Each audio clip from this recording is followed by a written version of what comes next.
recording if they like it, All right. Well, let's start over again because we'll start just gibberish. Go. Okay. Curt Bisquera, welcome to the Studio Corner podcast. Welcome again, back. yes. Yeah. I'm super excited to have you on. What great timing. Thanks, man. I know you'd asked me, God, almost a year ago to do it again, and just between touring and working and just scheduling has just been bonkers. So you know what? When you're a badass like you, when you're a famous drummer, and you're around touring with great bands and bringing wonderful music to the world, that's a pretty good excuse, I think. I think so. I mean, that's the good reason, right? I mean, that is the reason. It's not like, I'm blowing you off because I'm going to watch, the Dodger game or whatever. No, absolutely. It's always an honor to be able to hang out with you, talk to you, have you on the show.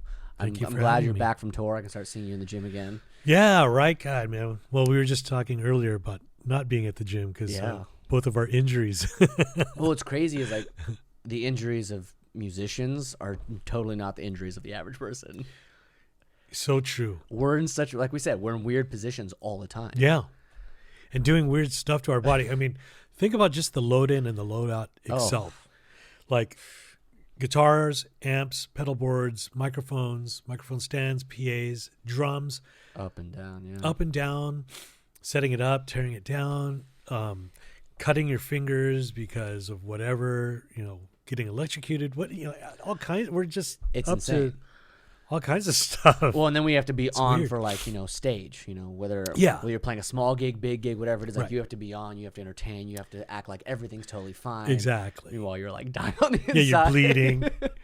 But actually, my sponsor for the show right now, Pre-Post, is a buddy of mine. He actually used to work at Gold's. Oh, nice. And he left to start this, and it's all about corrective training and like postural. And with my shoulder, and especially with guitar, because it's such a weird position, like we said, he actually is the one that helped me just a ton get back to like normal plays. Nice. Because how many times is it like it's not necessarily that we hurt something to the point of no return; it's that we're moving wrong, we're moving improperly. Yeah, I mean, just walking to the bathroom. My cousin threw his back out, putting his pants on to go to the bathroom when he woke up. What? Yeah. How do you? I mean, just the wrong movement. Slightest thing. The slightest thing. And just, And he was laid out for weeks. Yeah, putting his pants on. Well, it's just amazing to me, especially because you're a drummer. I'm a guitar player. I mean, I beat the crap out of my guitar, but you're a drummer. Like it's so physical. Like you would think the injury would come when you're doing this huge full body act, but it's always off the stage, away from the drum set. One tiny thing. So. Oh yeah, I mean that's how I sprained my ankle at the gym, like an idiot. But right before tour too. Right before tour, yes. I'm hobbling around the whole time. That's pretty legendary though. It's like what was the Travis Barker thing? He broke his arm and he played drums with one arm for like an entire tour. Josh Freese broke his leg and played. Who was he out with? Devo, maybe Devo. Yeah. Anyway, he broke his leg and is playing with one leg. Awesome. Or Dave Grohl when he sat in the throne because he broke his leg. Yeah. That's the way to do it, right? If you're a frontman, that's the way to do it. Hell yeah.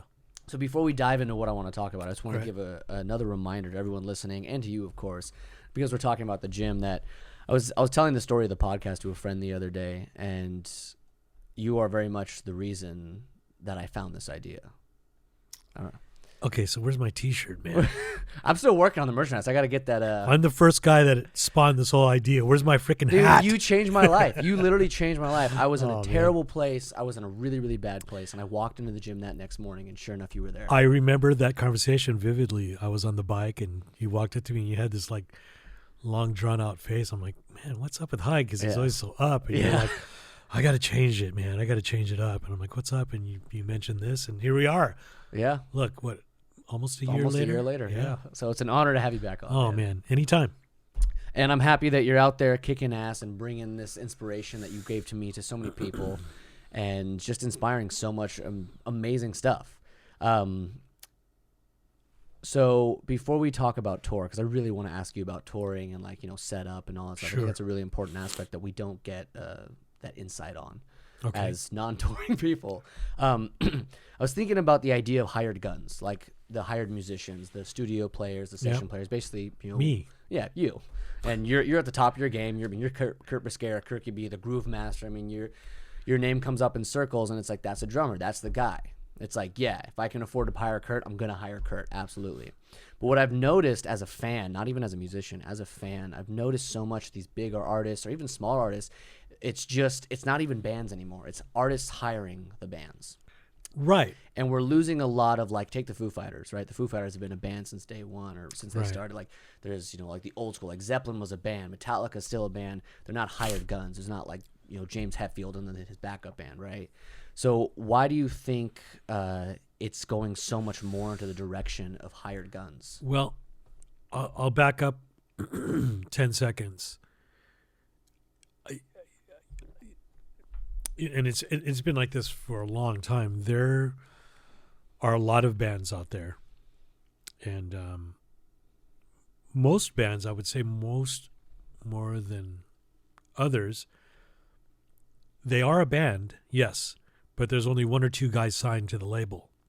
And the other guys are hired guns. So I hate to burst anyone's bubble about that, but yeah, a lot of bands, it's either one or two guys, and then the other guys are hired. Even though it looks like a band, feels like a band, they act like a band, one or two guys get the motherload of the payment of, of the publishing and the writer's credit and all that stuff, and then the band is paid a salary. That's just how it's always been. Kind of like the John Mayer trio thing. Like John Mayer was signed to the label. Correct. Peter Palladino and I forgot. Steve Jordan. Yeah, Steve Jordan. Yeah, they're hired guns and probably got paid and compensated, nicely. Yeah. And that just goes on all the time. So, I guess the way to find out about that is to look at the credits to see who's actually writing the songs. There are a lot of bands like for example, Cheap Trick. They split everything 4 ways. There's 4 guys, 4 ways. I mean, the Beatles, Lennon and McCartney, Ringo and George, missed out on the motherload, but they wrote their stuff as well, but yeah, I mean, with them though, I feel like not to take away credit from the other two, like with them, it was very much like there was a reason for the extra payment, like there was amount of work, writing songs put forward, things like that. Right. Well, it's actually I always bring up Metallica, you know me. Right. The Metallica documentary, is it Some Kind of Monster, when they were doing Saint Anger, the album, and they bring Rob Trujillo in. Yeah, Rob Trujillo, they give him the $1 million. Dude, that was my favorite scene. That was so incredible. Yeah. I don't know. Don't mark my words. Allegedly, I guess he is just paid like that, like paid well. I don't know if he's a member or not. Maybe they changed that, but because in the movie they sat him down, they told him like they gave him $1 million to get his affairs in order because they're like, you're a member of Metallica now, like everything is 4 ways. Okay. And then the next scene was like them with the lawyer saying he gets 25% of everything. Oh shit! Well, there you go. I mean, they may have changed it. I don't know, but like so there a lot of that goes on, but like that's unheard of today. Not that we didn't have hired guns back in the day, because of course we did, right? Right.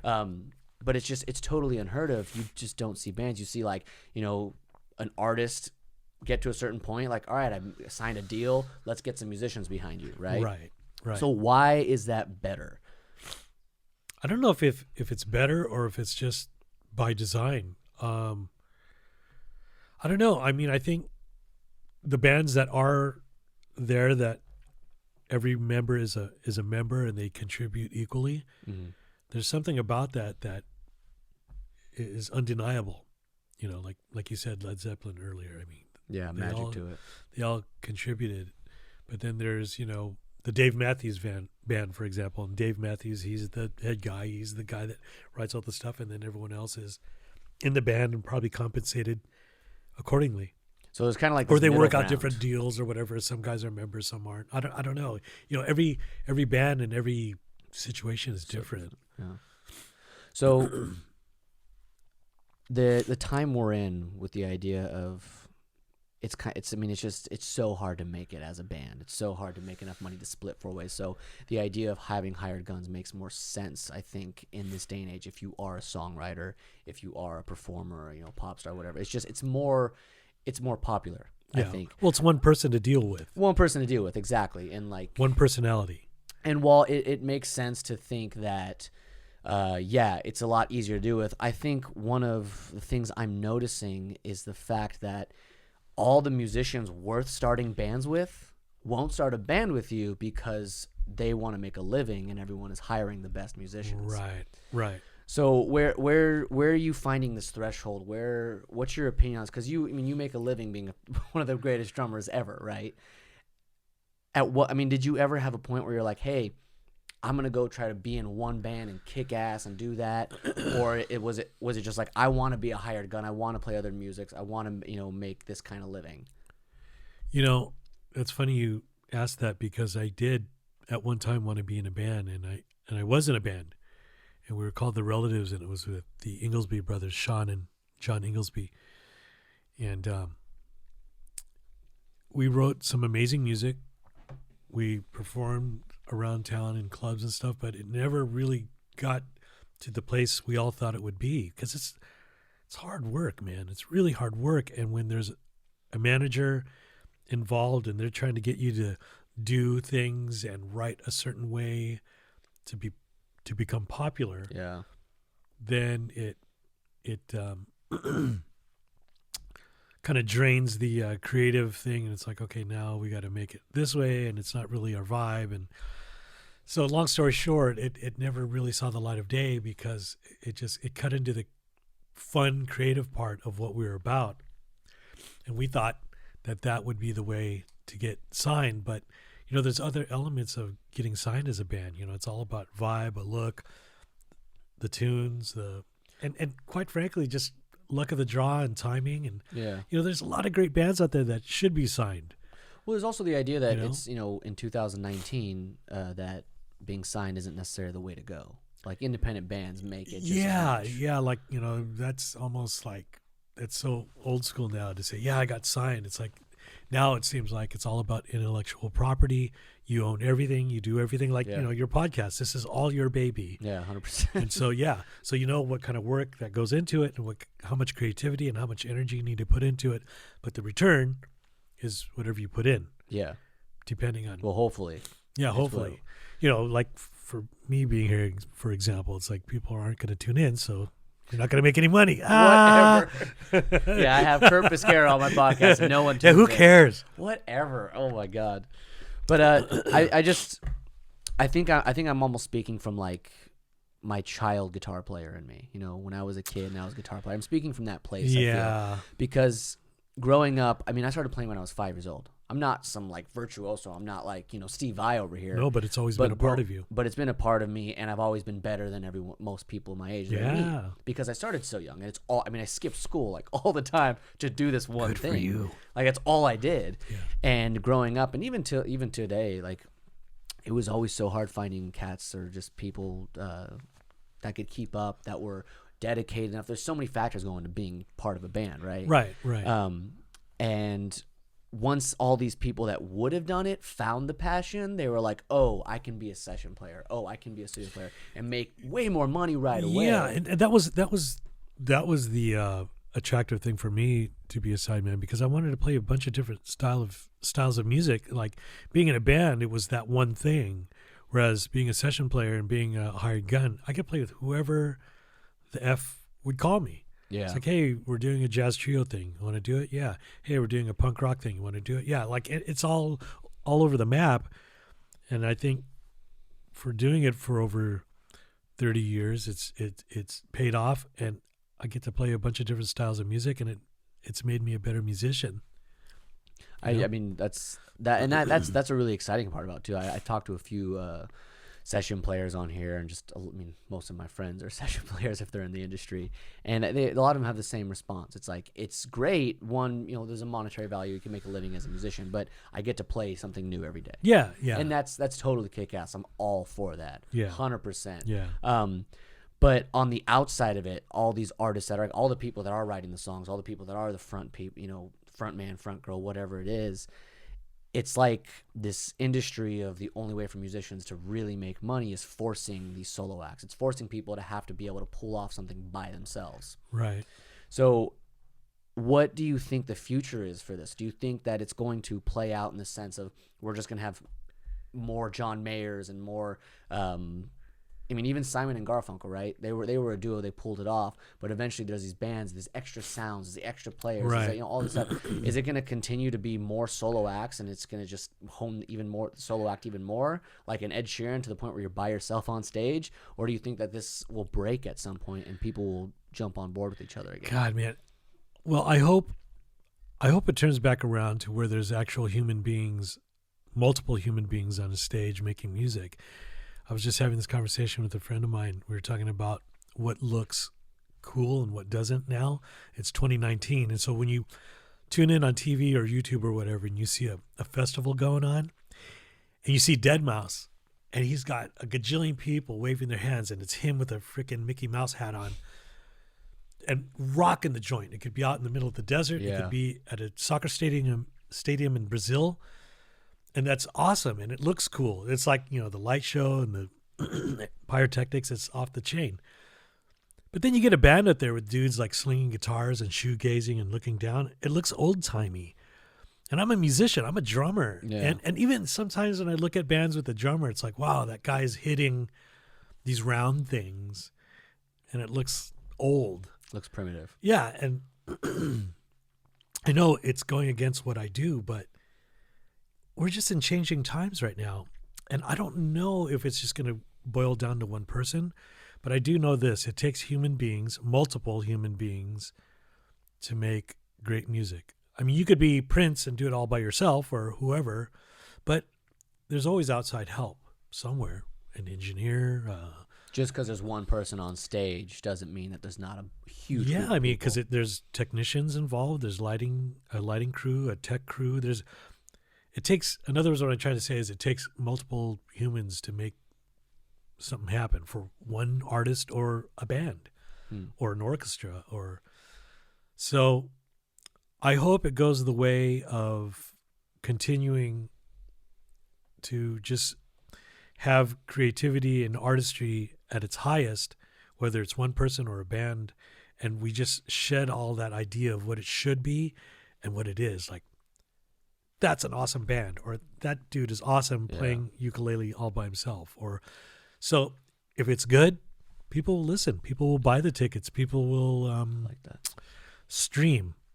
I like that, and I fully support what you said. If it's good, it's got to be good, right? Yeah, it's got to be good. If it's crap, it doesn't matter how many likes you have. we could go on social media right now and we'll see a ton of crap, but there'll be a few that stand out. Absolutely. You know what I mean? And like I was saying earlier, it's like there's just so much out there, and you have to weed through it, and you'll find the gems, and you'll find the stuff that really hits home. Yeah. But a lot of it is just some person's idea of what they think is happening. I like that. And a lot of the times they haven't been there enough.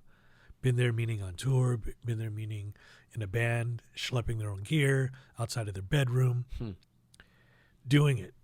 I came up in a time where, I had to pack my drum set in a Volkswagen and get to gigs. That was, and my friends, Marshall half stack in a Volkswagen. God.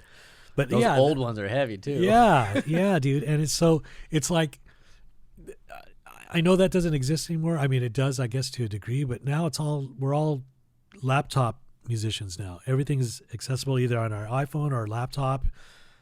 So you think the solo act is inspiring a lot more electronic production then? Yeah, pretty much.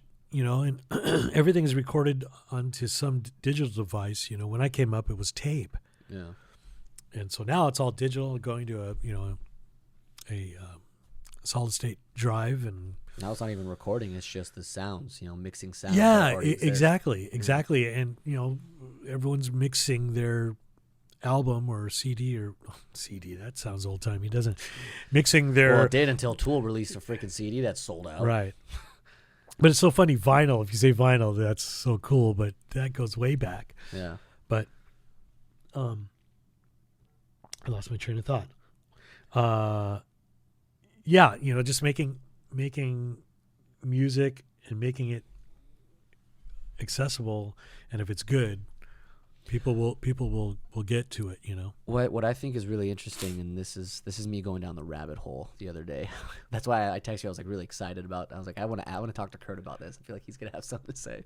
I feel like what's happening is because musicians get to a certain level, they're good enough where they're like, forget a band. I'm gonna go be a session player. I'm gonna play all the time music. I'm gonna tour with everyone. Get what better job, right? Be able to be creative with so many different people, right? So those musicians are taken. Then you have these lower tier musicians who can't get hired, right? And you have these artists that are writing. I'm not going to hire the bad musicians, right? I don't want to put up with this. I want to hire the best musicians. Right. But then they're like, I don't have the budget. So then there's this little gap where these artists want to break through. There's this breakthrough gap I'm discovering that if they want to break through, they have to be so good at what they do that they can do it on their own, so that someone else will come in and support the other musicians, the good musicians. Right. And I think as much as we'd love to see that next great rock band on stage, the drums, the guitar and bass, as much as that, as cool as that is, you're right, it is old. It still works totally fine, but there has to be an aspect to every act, whether it's electronic, band, orchestra, doesn't matter, where someone has taken it skill-wise to a level that hasn't been shown yet. So people like you can be brought in. And I think it's great because I think it's forcing kids my age, 25 and even younger, like kids just starting out, to know that if I'm going to do this, I have to be freaking good at this. Right.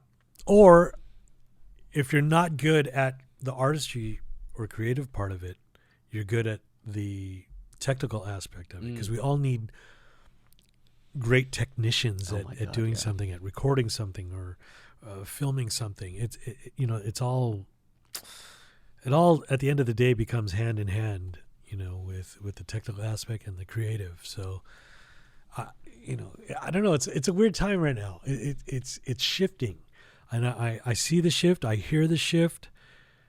I've never heard drums so perfectly executed, and it's either loops, programmed, and it's all these great, drum plugins that are out there that, I use Superior Drummer 3 by TuneTrack, and it's the best out there. And I use it because it's like, I don't have time to set up my drums, so I'm going to program or use my drum cat and trigger these sounds, because you can now. And before it was like, oh man, we got to hire a studio and go in, and it's, $2,500 a day, and you got to get a second engineer. And so let me ask you something about that, actually, because I'm very curious. As a top level session player, if someone hires you for your drumming and you don't have time and you program it, is that a different price because you're not actually physically playing your drums and miking stuff? Well, it all depends, because the client artist may want it to be electronic. Oh, so they'll literally be like, "Hey, I want you to program." Yeah, I want you to program it, and I want all the MIDI files, and I want all the sounds. Interesting. Just in case if I want to change it later on down the road. Oh wow! Which is, and I, being a studio musician, that used to be a drag, because I thought, oh man, fuck, they don't dig my drumming, or my drum sounds, or the way it feels, or whatever. But now it's like, because everything is so instantaneous, and it's all digital format, and it could be manipulated, I don't care anymore. It's like, okay, I'm going to give you what I do once. Bye. Yeah. You could do whatever you want. You could chop it up. You could remix it to smithereens, whatever. Because I'm just providing information, and you're going to take that information and rearrange that information. So it's almost like they're not even hiring Curt the drummer; they're hiring Curt the programmer. Yeah, Curt the programmer. So you've opened up a or whole new avenue of work. Basically. Yeah, well, I mean, it's something I was doing 30 years ago, but it's come back around. But with technology being better, and because budgets are what they are now, and time frames are much shorter. I mean, I used to do records in the 90s, man, where it was like we just took a week to get drum sounds. A week. Oh, how beautiful is that? Yeah, it was awesome. Okay, today we're gonna do tom-toms. And it that's what I did for the week and got paid for it.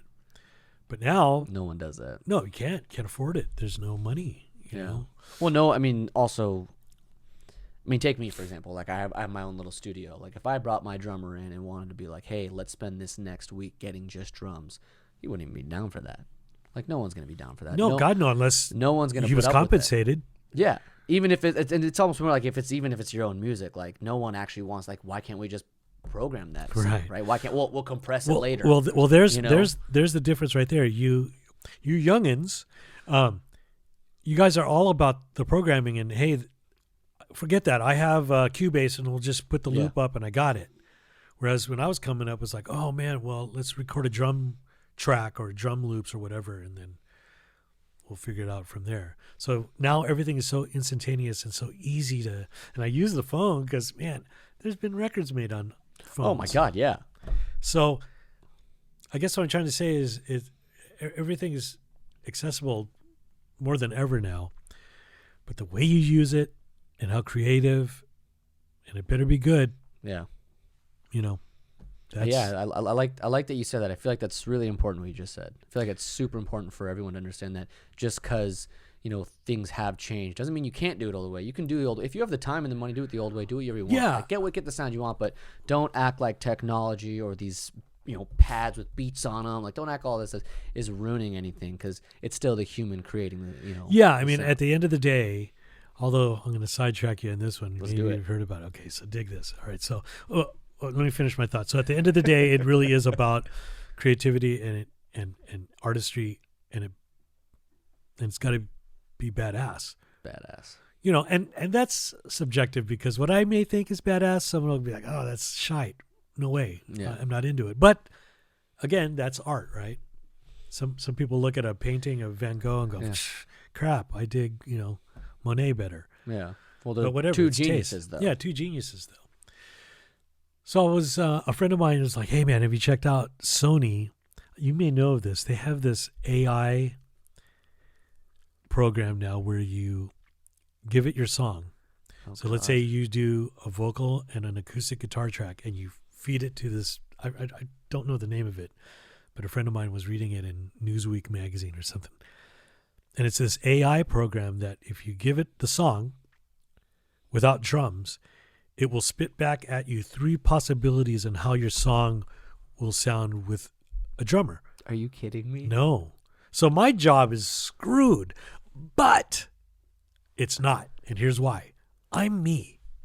That machine, that AI is AI, and it's going to do what whoever told it to play. Could be other drummer, programmer dudes that are giving it beats to play, but I'm me, man.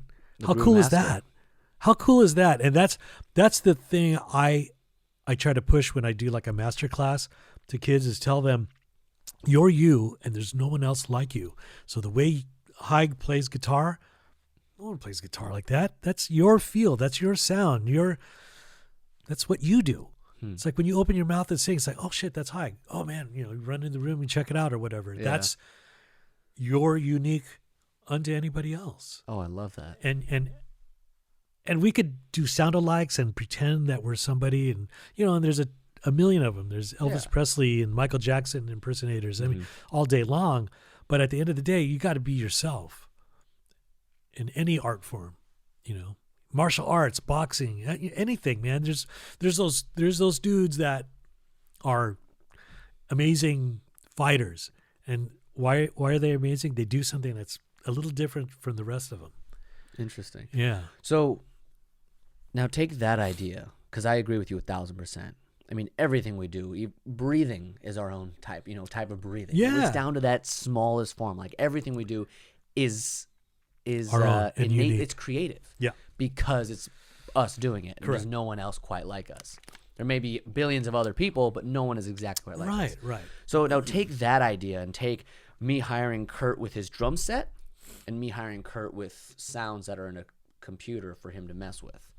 So does that kind of, I wouldn't say stop, but kind of suffocate that idea of, you're you? No, because the way I play either the live drums or the electronics feels like me. Interesting. And so that's everything. What about touch? Feel. Same. I know how to play electronics. I know how to manipulate the electronics for it to assimilate real drums. So you have intention with everything you do, is what you're saying. Well, why do it if you don't? I'm very happy you said that, because there are a lot of What is the artists, intention musicians, behind it? Yeah, well, there's a lot of people that would say like it's free, don't have intention, just let it happen. And it's like this. I agree with that. Be free, but if you're not touching, if you're not playing, if you're not grabbing, if you're not feeling with intention, or at least feeling and then having intention from feeling, then it almost feels like the uniqueness, the part that makes you a creative, disappears. Yeah, reminds you of that Motley Crue movie that just came out. Did you see that? I have not seen it yet. Oh, dude, it's so I'm good. afraid to watch it, man. I went to It's school with good. Nikki Sixx's kids, Yeah. and I got to meet Nikki Sixx like 3 or 4 times, and he was like, I'm not a huge Motley Crue fan, but he was just such a nice guy. Yeah. I'm like afraid to watch the movie. Yeah, I know, man. He was such a good guy. Well, it's a good movie in the and it's nowhere near, I'm sure, what happened in real life. But man, it just that's a great example of a band going through the machinations of becoming a band, reaching the highest of highs, the lowest of lows, and then coming out at the end. And that's the journey. And I think, up and coming artists are so quick to, man, I just want to be a rock star and I'll do anything to do it. Yeah. Anything. And it's like, well, wait a minute. Shouldn't you be honing and practicing and shedding? And so when you get there, you're prepared and ready, and you could be at the top of the world because you're great at what you do. Well, when you get there, like, you're going to get punched. Like, you're going to get things thrown at you. Oh, but dude. like, you at least be good at what you do.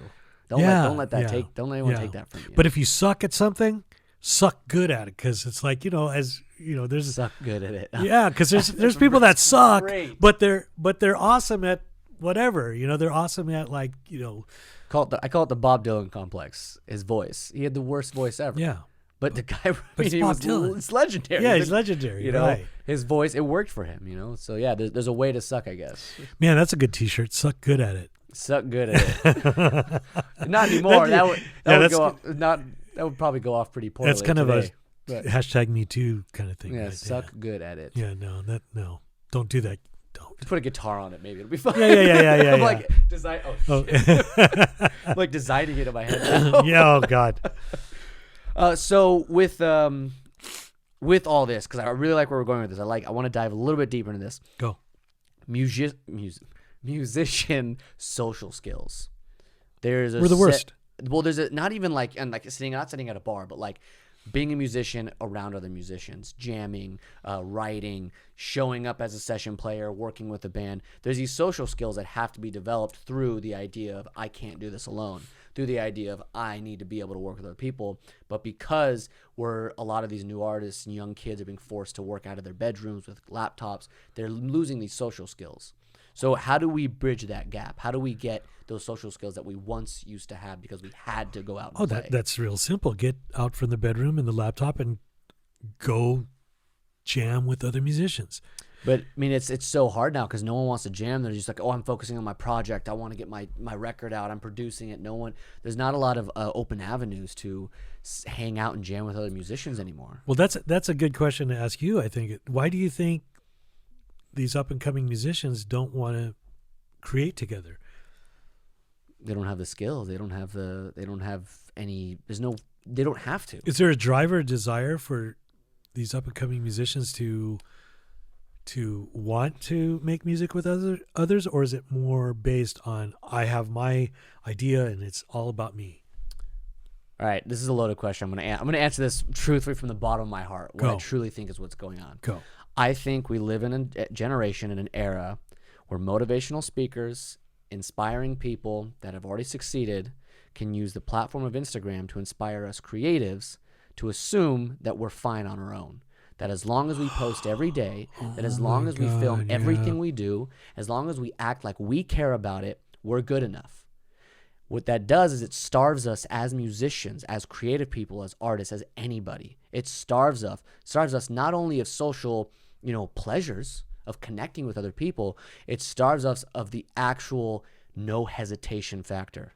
When you're jamming with someone, you don't hesitate. You flow with the next movement. You flow with someone else's vibe because someone else's energy being expressed in a physical room will never match you sitting behind a computer screen. And now it's great. I support that everyone wants to put their stuff out there, but everyone thinks that they're good enough to have an audience, to good enough to, succeed and have all this stuff that takes, as blood, sweat, tears, grinding, and work. They think they get to have that because they can say, I stand by what I do and I believe in it. Now, rule number 1 is you got to entertain. Rule number 2 is stand by what you do. Those are my 2 rules, first 2 rules. Wow. But after that, if you're not putting yourself in a position, I don't care if the musician or the other person, whoever you're spending time with, is so bad at it, it makes you sick, or so good it makes you sick again, you spend time with both those people, because that's still better than you sitting by yourself.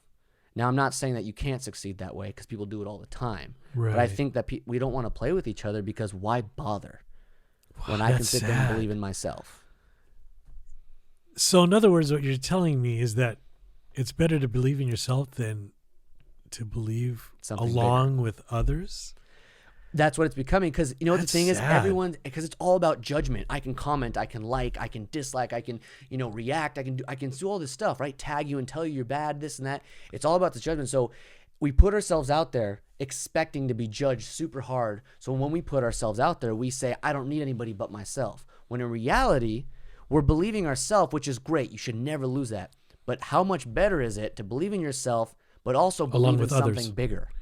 Oh, which is, absolutely. Jamming with someone, playing a song and having someone else bring their touch and create something bigger. That's what it's all about. That's where music connects. That's where its power is. Well, getting back to the self thing, it's because we're glued to these things, staring at it, tweaking our necks, looking at it all the time.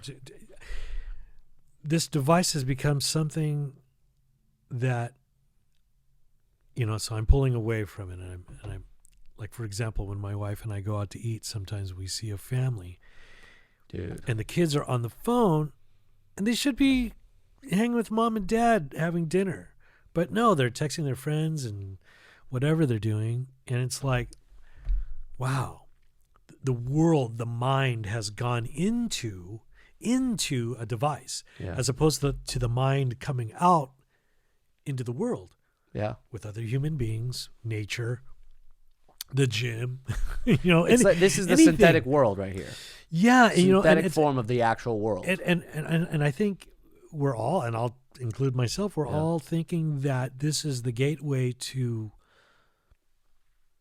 bettering ourselves, success, whatever. Yeah. Like you said, on Instagram, it's just endless, and we all have those friends or know people that they just post nonstop, and it's like, dude, do you have a job? Do you do anything else other than just sit around and there's also whatever? It's like crazy. I don't mind if people I've said this before on the show. Like, I like Instagram as a platform to share what you're doing, right? Not to create a life because people are watching now. Be doing something, and if you want to share that, share it. Yeah, it's but share it with the knowledge that you are sharing this for the rest of the world to see.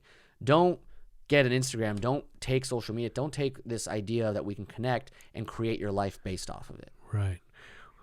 Yeah, and I think another misleading thing is that there have been people that have been very successful at using social media as a way of making money.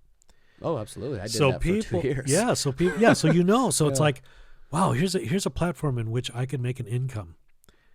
Yeah. Doing whatever, making duck faces, or I don't know, whatever, tagging a brand, Yeah, tagging a brand, and that's another weird thing. It's like everyone's about a brand now.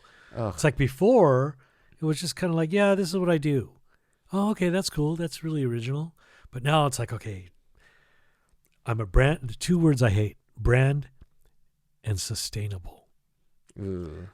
What is sustainable? To me, something sustainable is something that is built to last. Yeah. That's called sustainable, not a freaking...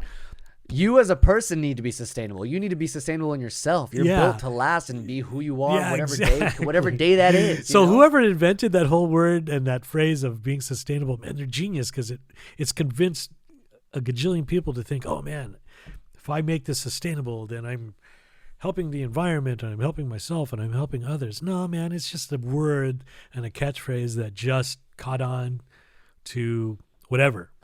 Well, there's no substance behind it anymore. Yeah, anything you can say, this sticker is sustainable. Is it? Yeah, if I stick it here on my forehead. For like a minute. Yeah. It's crazy, man. I don't know. We're in a weird time right now, Hyde. It's crazy. Well, it's a weird time, but it's also exciting because, and I I think I've said this almost every episode at this point. 2020, actually Carlos was the first person I had this conversation with. 2015, I told him, Carlos, I have a feeling, I can see it happening the way the industry is going, the way, social media is going, where everything's going. By the end of 2020, we will be entering a musical renaissance. It'll be the redemption of music and arts. And the reason is because we are so oversaturated and so drowned in all this, so desensitized, so all those big words you want to use because of social media, right? What's going to happen is, as we were talking about earlier, people are forced to be so freaking good at what they do. They're forced to be so different and so good and so talented and so skillful that genius music and incredible musicians and art and everything is going to start pouring out, because all the saturated stuff is saturated for a reason, because anybody can do it. And the people that do want to stand out are hiding and work. Look at Mateus Asado, the guitar player. That guy is 26 now. He's a year older than me. That guy has already been labeled as one of the greatest humans to touch a guitar. Wow. 26 years old. And I agree with everyone that says that. Okay. What bands has he played in? Has he toured? Has he written any songs? Oh, yeah. He's Tori Kelly's a guitar player. Okay. He plays anybody. If you follow him, anybody that can get their hands on him even for a night, they do. Okay. So he's an established musician, and Absolutely. he makes a living, and he's legendary. Yeah. Legendary. Wow, that's amazing. I want to check him out. I love him. He's truly he's a very hopeful person. Now, but it's those people, both men and women, boys and girls, that set that standard that are just absolutely outstanding. Mm-hmm. So that's that mark that we all try to get to be outstanding. But then there's this thing called spectator sport. Like, I feel like music has become a spectator sport. Like, when you go on social media, it's like, yeah, you see these guys just shredding drums, guitar, whatever, and it's like, wow, that is so amazing, but acrobatic. Does that make sense? Like, yeah, it's just, I know, that's a great word. Like, it's not anything that you would ever use in the real world. Maybe live at a concert, but in general, music just, I just don't see that being. I don't see or imagine a drummer juggling a bowling pin and a drumstick and a yo-yo at the same time at a concert. Maybe for a split second, that's entertaining. But that's getting back to that point. It's like this becomes spectator. And whatever happened to just closing your eyes and listening to music, feeling and allowing music to take you away into that place where it's safe and you connect with it, you lock in and go, yeah, man, I know who I am today. I mean, I could tell you a gajillion songs when I grew up of what songs gave me confidence or made me feel bad or whatever. I don't know what music today makes anyone feel like anymore. It just seems like it's just a drone because there's so much of it. Well, I'm a firm believer in the fact that in order to write music or create music that reaches people the way you're talking about, you have to be skillful enough. Yeah, you have vulnerable. And vulnerable, and that's what I mean. I mean the fact that because there's so much saturation, this necessity to be so good. Like, I'm not talking about just shredding. I'm not talking about just skill. I'm talking about taking the ability, like, all right, I'm playing at a professional level, whatever that may be, and using that for something unique. I'm not just shredding the next, 15 scales in half a second. I'm not just, double bass triggers for the next 20 minutes. I'm not, and all that stuff's fun. It's great. Like, I admire that. I think it's badass. Me too. I watch all that. But what we're talking about, like this idea of musical renaissance, is the fact that these people take these concepts, they master them, not because they want to be the next star on Instagram that can play the fastest or do this cool thing, but because they want to create incredible music that reaches us.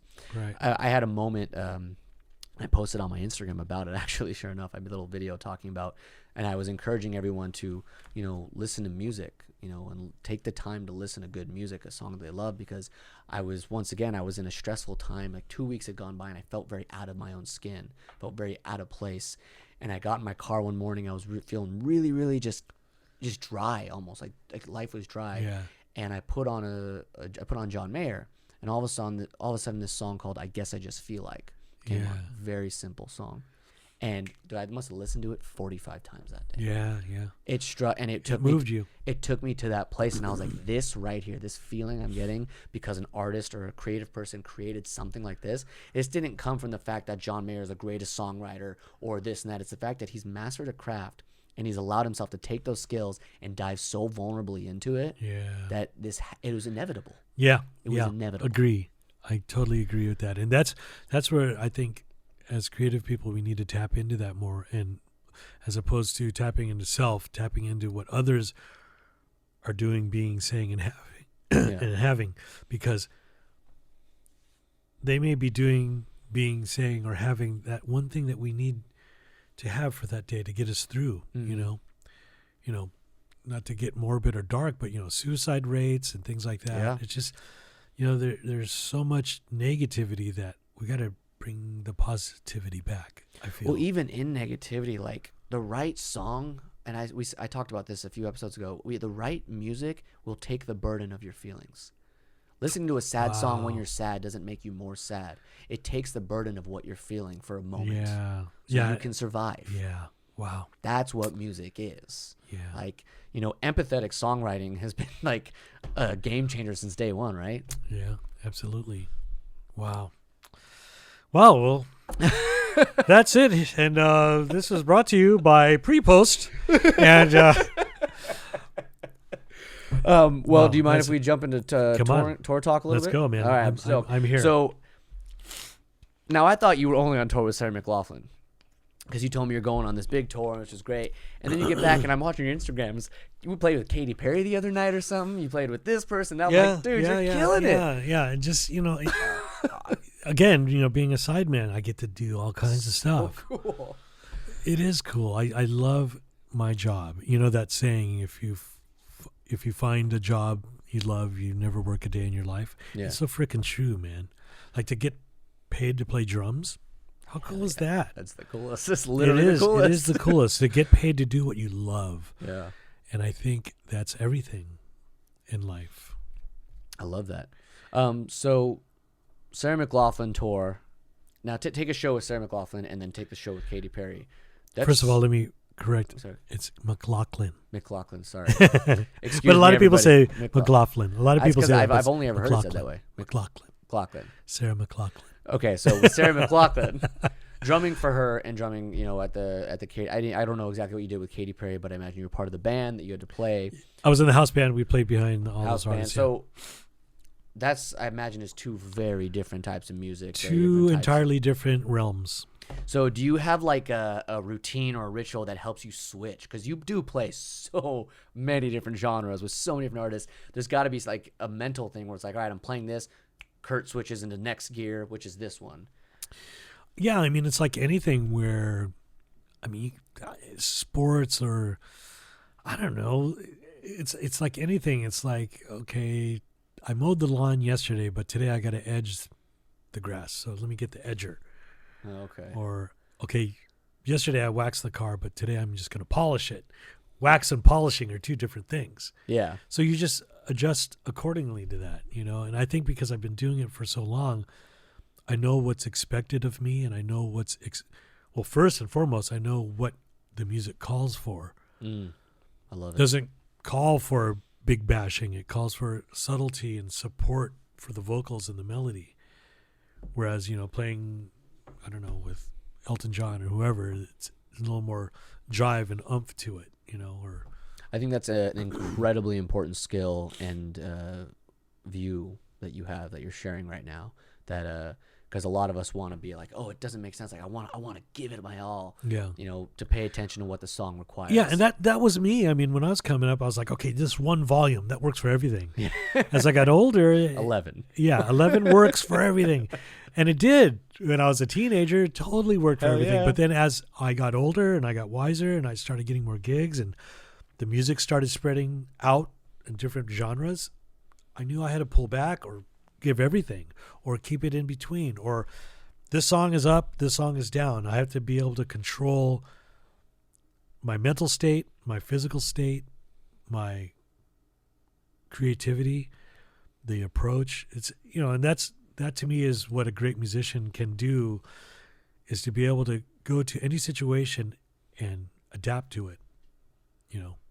Yeah, absolutely. And being a sideman, and I've worked with the best side guys, studio guys, and they just could walk into any session and adapt themselves. Oh, dude. And they get made fun of. I get made fun of all the time. Oh, yeah, you're a sausage player. It's like, yeah, motherfucker, I am a sausage player. What does that mean? Grinding up all a bunch of different meats and making sausage. So they're making fun of you for being the best at what you do? Yeah, but well, I see the point. It's like, what's that saying? Jack of all trades, master of none. I get that.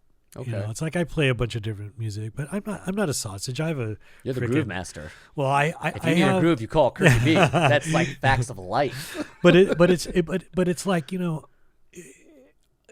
it's personality based. It's what I add to the music is why I get called, and I'm not the call for everybody. Yeah. And, there's a ton of people that I think I talked about it in your first interview, me walking into an audition and they just looked at me and said, "No, you're out, done." Yeah. And just because, and I get it. I'm not blonde haired and 6 foot tall. Yeah. I totally get it, and that's the vibe for whatever that scene was. But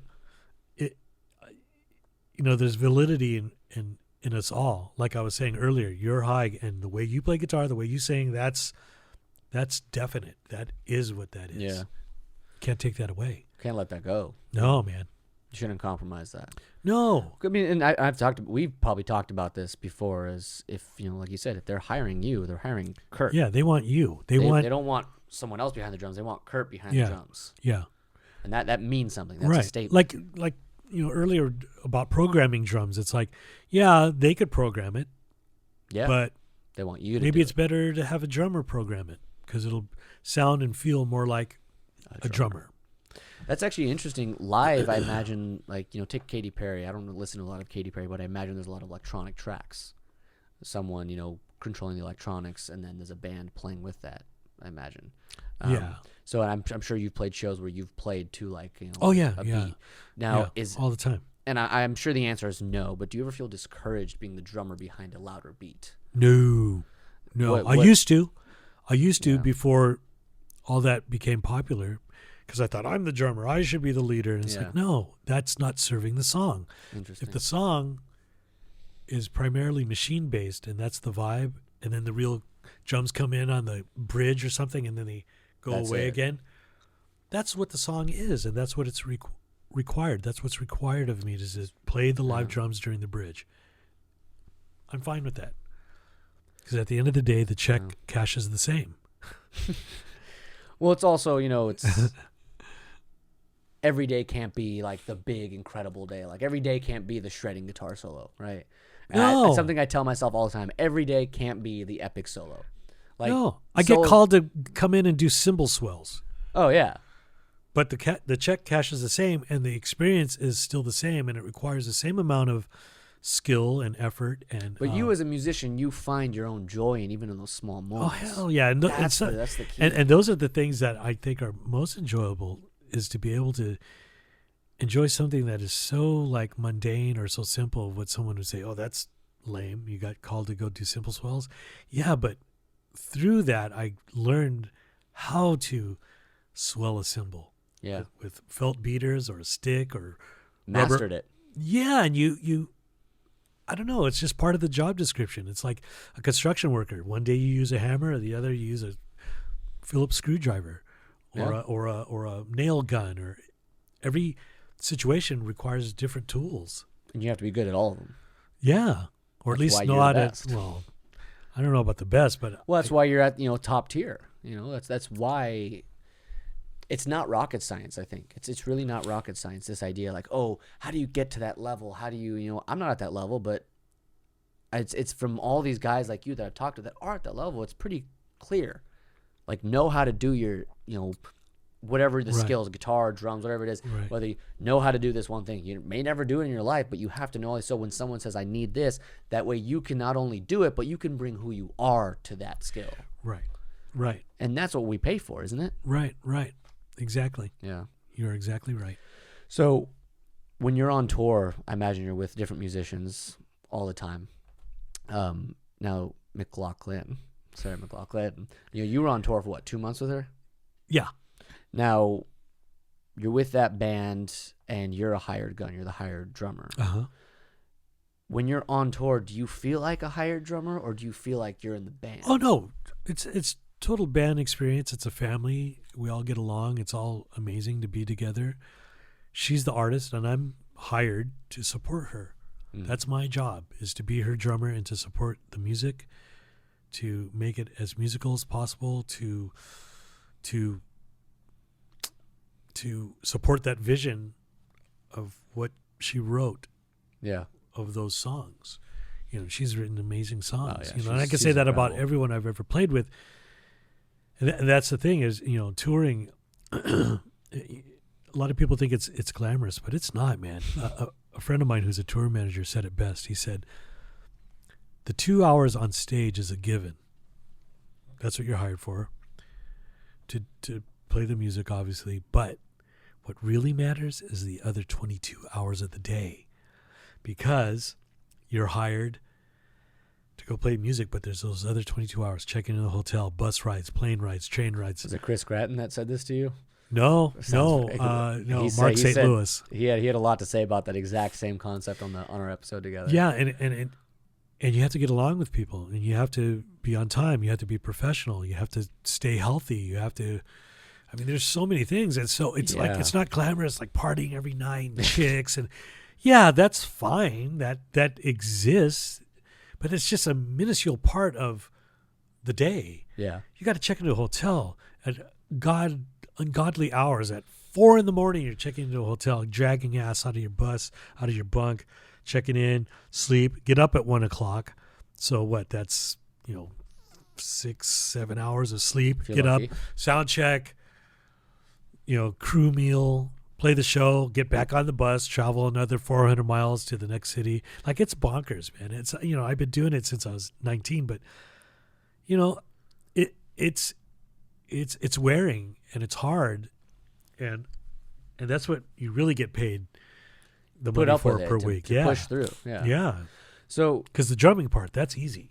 Yeah, I mean, compared to all that, being able to do what you love is the easiest part, right?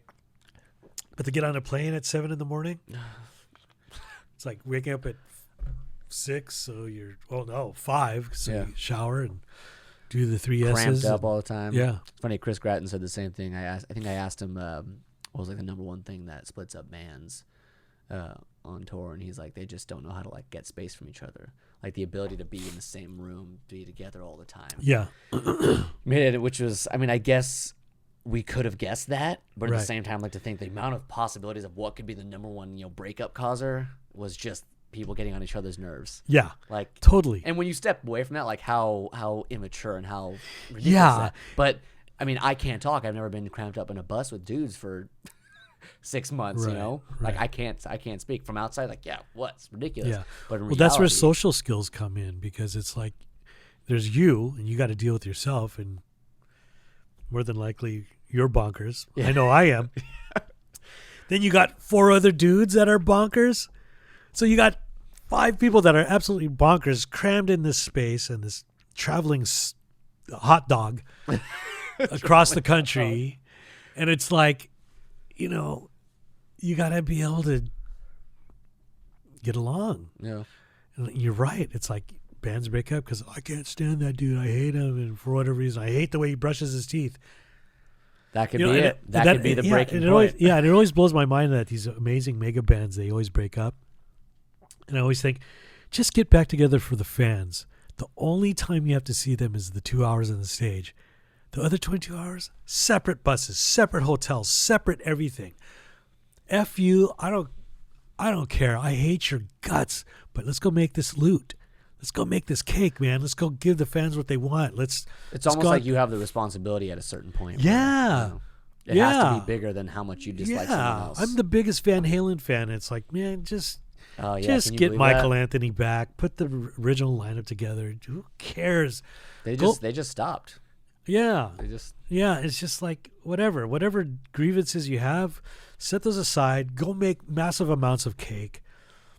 Give the fans, such as myself, the joy of of a lifetime, and when it's all said and done, which will only be a month or two tops, you're done. Yeah. Then you never have to see this person again. Yeah. Ever. Fuck you. Bye. But hey, I just helped change people's lives. All right, I got FU money, so bye. I got FU money. But I mean, that's just my selfish thing. But I mean, don't you think that's right though? I mean, like you said, like there's a certain responsibility, but also when you've created something so amazing, yeah, it is amazing whether you like each other or not, because when those 4 or 5 people get together, when those humans get together and make that music, it's undeniable. And you can Led Zeppelin, Metallica. When Metallica gets together, dude, undeniable. And you could have Jason step in on bass. You could have Trujillo step in on bass, and you could have all the different factions of Metallica. And you know what to expect. Oh man, you know what I mean? That's great. And it's like that's as fans, that's what we strive for. It's like yes, yes. We want to feel as close to what you're creating as we can. Yes, because we're a fan and we love you and we want to support you, and and I think that's such a lacking thing. Like getting back to the selfie inside the bedroom thing of just I'm in my bedroom playing drums. Okay, that's amazing what you can do, but are you ever going to move out of the bedroom and join a bass player and a guitar player and maybe go make $35 at the coffee shop playing 10 songs? Yeah, I'm doing it October 26th. There you go. I'm playing a coffee shop, a tiny little coffee shop in Moore Park, and I sought it out just because, like, for this exact reason. I went through like a year or two of playing all like the bars and clubs in LA, and I just burnt out on it just because I was like, I don't know why I'm losing a lot of money on this to start, and I was like, I want to play some local gigs. I played this brewery in Westlake a few times. I'm doing it again in November. And it's like this smaller vibe, this ability to sit down. It's like, it's not even about me showing off what I've got. It's about me being able to sit there and pour out what I love so much. And this group of people being there with me. And it's like, I don't care if it's a stadium or a coffee shop, that feeling right there, that's why. Well, yeah, that's why we do it, because we have this talent and it's a gift. And we're giving that gift away. Yeah. It's exhausting. Yeah, it is. And the gift needs to be disseminated for those to enjoy, you know? I love that. I love where your head's at, man. It's inspiring. Well, I just try to come from that place every day, and I'm no different from all of you out there. It's hard, man. And I've been doing it forever, and it's just I don't know anything else to do. I mean, I worked at Lucky Supermarket. I could go apply for a job at Trader Joe's. I know how to stock, shelves, and I know how to do produce. I know how to do that. But my joy and my passion and my heart belongs to music. And you get to see the world and be a part of a huge, one of maybe the most important thing that human beings have, other than each other. Right. And so next time when I'm feeling shitty about myself, I'm going to come back to this interview and watch this particular segment, wind back 15 seconds, go, I love what I do, man. Hell yeah. Use this. Have this on repeat. Like, Curt's amazing. Oh, Curt, if you're listening to this right now, God. I'm looking at you and telling you you're amazing. Self-help. So, I love it. So when you're on tour, though, sorry, I'm like jumping right back in. No, it's all right. I'm so curious about this. Bed bugs? Is that what? Bed bugs? www.bedbugreports.com. I go to this website all the time. Because, man, when you stay in hotels, there are bed bugs in hotels and in 5-star hotels. Whoa, I'm not going to name any names. Hey, man, when you're on Let's tour, tell me. Dude, when you're on tour, there are things like that happen. Oh, what a Think nightmare. about it. Dude, I know. And I'm not a germaphobe, but I'm aware. Bed bugs is okay to be upset about. Dude. It's a pretty shitty thing. I toured in Europe once, and I didn't. This was before bedbugsreports.com. Bedbugreports.com. I got bit by bed bugs. It's miserable. Yeah. And so, yeah. So I was in a cabin in the woods, but yeah, but still, like if you're on tour, man, that's an important thing because, like, who the hell wants to be on tour and you get bit by bed bugs, dude? I know. Anyway, that's totally relatable to touring. But there's so many things that just it seems like it's it's not, like you said, it's not just like parties and this and that. And of course, people can say, oh yeah, it's obviously a lot of work and it's nonstop. But then you forget the schedule, forget everything. And then there's these tiny little variables that can literally make everything shatter. Oh, dude. So it's like, I don't care if you don't like an artist that's like famous. Like if you're not into their music or you think they're a poser or fake or don't even write, like if they're on tour and they're going through that, like you can't fully hate them. You have to respect someone on tour. There's a level of work ethic and dedication and commitment that it has to be there or it's not possible. Yeah, yeah. Totally. Especially to get up on stage and do anything, even just stand there for 2 hours. I know. So true. So much respect. So much respect. Oh my God. Bed bugs. Well, that was hilarious. I was about to ask you about like, being in the band and you're like bed bugs. Like, fuck. Go ahead. But being in the band, messing up on stage, like if you're part of a band, like it's your band, like you mess up, like, fuck it, the drummer messed up. But if you're a hired gun, like the pressure's got to be way more, right? Well, it is only because you're serving that song, you're serving that artist, and it's got to sound somewhat like the record or feel somewhat like the record. You can't put your personality into it. What if you like mess up though? I mean, it's got to be a huge deal. It is, but that's why you rehearse. That's what rehearsals are for. And usually that's what happens before any tour I do, there's some sort of rehearsal for a week or a month. How do you prep for that? Well, because I've been with Sarah for 10 years, I pretty much know her catalog already. Yeah. But like if I'm going over to Europe and I'm touring with an Italian artist or a French artist, there's about a month of rehearsal in that. It's a different language. It's different country altogether, Do you practice at home or do you meet them there and then you guys get together and meet them there and we rehearse, or sometimes they send the music ahead of time with charts and you just kind of go over everything and look at it and go, okay. And, nothing really comes into play until you're actually sitting down behind the drums with the other musicians. Yeah. You can sit there and practice all you want, but until you hook up with the bass player and see where he puts it, all bets are off. Wow. See, that's another level of skill that we have to have, right? Yeah, because you're coming into a situation where there's other musicians involved and you're used to playing a certain way. But your bass player and your keyboard player rush. And you kind of sit back on the beat. How can I adjust my drumming or your guitar playing or their keyboard playing? How can we all three adjust so it feels good as three people playing as one? Well, that's the social skills as a musician. Like, forget just a musician, social skills. Right, being able to show up and adapt and read other people and speak to them through what you're doing. Right, exactly. Through the music and through the personalities and being able to be flexible to listen, pay attention, There's so many young drummers that I've seen that are just like, yeah, man, here I am and this is what I do and you follow me. Yeah, but bro, there's 7 other people on the stage. Yeah. You got to pay attention to what's going on, and especially the singer, the lead person. That's everything. That's everything. You're just the drummer, and you're the other 6 parts of the band to support the singer or the lead person. Yeah, and if you're not doing that, then I don't care how good you are, you're not doing your job. You could be a virtuoso, but if you're not part of the team, no one cares.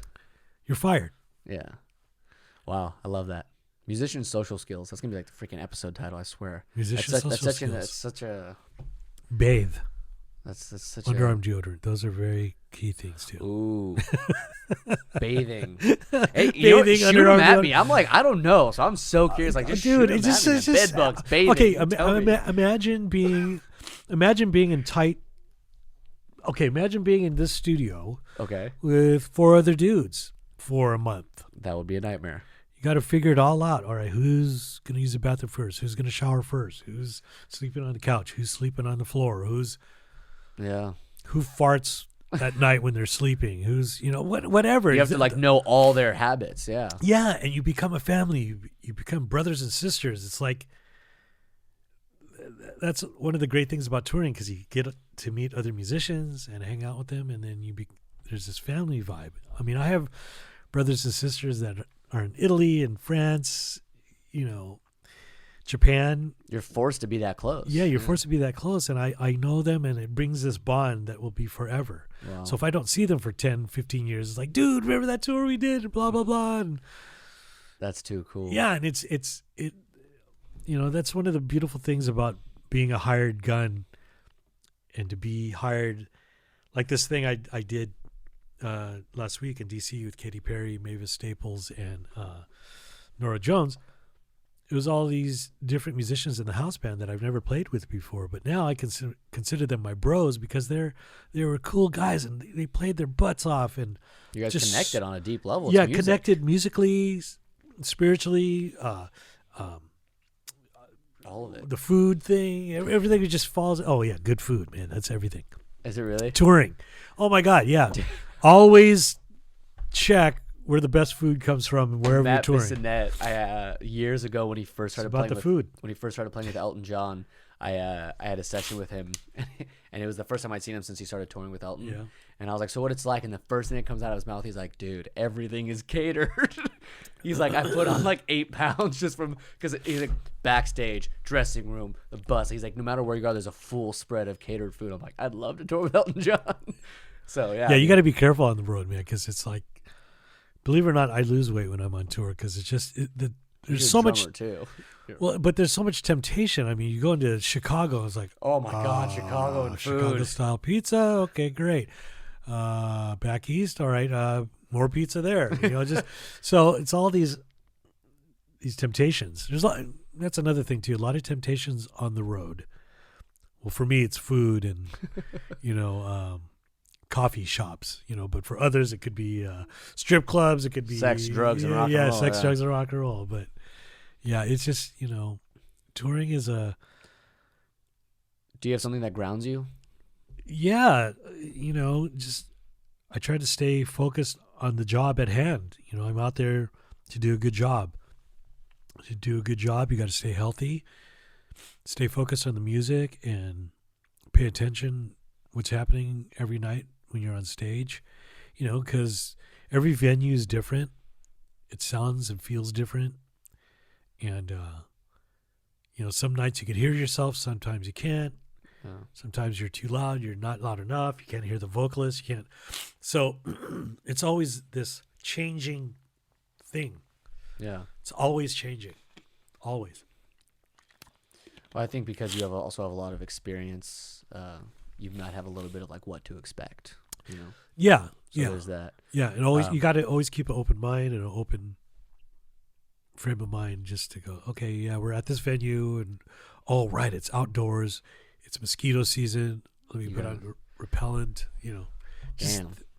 You're a master of what you do. You're a master of the craft of touring. It seems, because a lot of people lose it on the tour. Oh yeah. I have friends that were in bands that were signed, toured the country, and broke up just because touring. Literally after the first tour, done. Pussies. Yeah. No, I'm not going to disagree with you on that one at all. No, it's hard, man. But I'm also not going to take away from the fact that it is. Yeah, it's hard because you got to put up with not just the band, but the crew, everyone, the management. It's because everyone wants to be heard and everyone wants to have a little bit of their way, right? Yeah. Well, you know what it's equivalent to? A traveling circus. It is a freaking circus. It's just like the head clown and then everyone else. Then you got the dancing elephants and the two-headed monkey. And it's just nonstop, and all those plates have to spin to some degree of harmony and sanity. Yeah, because if not, man, the whole thing the wheels come off, and it could be chaotic. Wow. So that's why a good tour manager is good, and someone that knows how to book a tour and book proper hotels so you get proper sleep and a bus that actually works. Yeah, I'm gonna have to bring Chris back on here and make him like break down like step by step putting a tour together, just so everyone can understand how much actually goes into. Yeah. That. Chris, I think he's doing J Balvin right now. Jake Balvin, the Argentinian guy, and then he just turned down John. He was supposed to do John Mayer's first 2 weeks. Like he's the best at what he does, right? So he's getting all these big names. Yeah. And when he talks about it, like he's Chris Gratton. He's like I call him the original roadie. He's totally chill. It's what he does. But it's like you would never guess how much work these people are doing. Oh, it's just endless. It's endless, And again, the traveling circus, let's say the semi has all the gear in it and it breaks down. Oh, man. And they got to be there at load in at 8 in the morning. But overnight, it broke down. Transmission went out. Oh, God. There has to be a backup plan. Yeah. There's always a scenario. You got to interview my friend Mark St. Louis. He's a tour manager. He's out right now with... Send him my way. I think he's out right now with Brian Wilson from the Beach Boys. Anyway, Jesus. This dude has a backup plan for backup plans for any plan. And I've seen him do it. I've been in his production office watching him juggle, spin plates, pull rabbits out of someone's ass. Like, it's just like literally like, whoa, man. Holy shit. Not only are you like a travel agent, but you're like a therapist. You're like, he's all these things all in one, because he's got to keep everything in rotation, because there's the band. They got to show up. They got to make sure they check in the hotel on time. My God. Okay, the gear's got to be there. Okay, yeah, but tomorrow they fly to London, and they're doing a TV performance, and the TV performance has to make sure that their gear is there. It's this constant. I'm stressed out just listening. Yeah, but to him, it all makes sense because he's moving the chess like pieces. Art. It is. It's like a big chess game, and you have to make sure all these things are right. Because if the band shows up and none of the gear's there, oh my God, everyone gets fired. Oh my goodness, that's wild. Or they don't do the gig or something. So there has to be all these things in place way before. While the band is sleeping, man, there's all kinds of shit going on. Oh God. It's bonkers. I hope people take into heart what you're saying when they see a live performance at any level, like the amount of things that had to go on. Next time you guys go to a concert, just know that they were there either the night before or 2 nights before, or really, really early in the morning, setting up the speakers that you see hanging from the ceiling, all the lights, the sound guy, all that wiring that you see. It's just not hours even including and backstage. Hours. Yeah, and it's just hours on end, just hours and hours of preparation. It's crazy. It really is, man. It's like, and we're part of it. Being a musician, it's like that's the easy part. We're the guys that are celebrated. Like, oh, here comes the band. Yeah. But without the technicians, the band ain't shit. Oh man. Because if they don't set up the electricity, if the electricity isn't happening, there's so many things, dude. So I'm getting a headache just thinking about it because I've seen it. It's like, whoa, how are we going to do tonight's show with no electricity? Oh, you called a generator. Cool. We've got a generator now. Holy crap. Or, promoters. They booked it at this arena. Oh, shit, this arena's flooded. What are they going to do? They either cancel the show and refund tickets, or they move it to another venue. Dude. Oh, we could move it to the stadium across the town? All right. Dude, done. Everyone wants refunds then. It's like... Yeah. Well, because it's crazy. I think it takes a very special breed of person to be able to handle that kind of stuff. Oh, yeah. And we're all... I'm there to handle the drums. Chris is there to handle the touring. Yeah, oversee, Yeah. It's again, a traveling circus. Literally. Traveling circus seems almost easier at this point. I know, right? Yeah. Well, before we go, I want to ask you, as I ask most of my guests, I want to know what your advice would be now for, say, someone just turned 18. They're a musician and they're virtuoso. They're incredible at what they do. They can write music. They can perform. They can be a front man, but they can also be a session player. What's your advice to that person on how to choose their next step, what they want to go after? Well, I would do it all and pay attention to what feels most natural and what you enjoy the most out of trying all those things. Because you may find out that being a session guy or gal isn't for you. Maybe you're just a writer and you're too shy to stand in front of a microphone and sing and play. You just want to be behind the scenes and write amazing songs. There's so many ways to go, and I think the best way to approach it is just put your toes in the pool and see what feels best. And that's what's great about the creative arts is that there are no rules. Yeah. You know, the only rule is to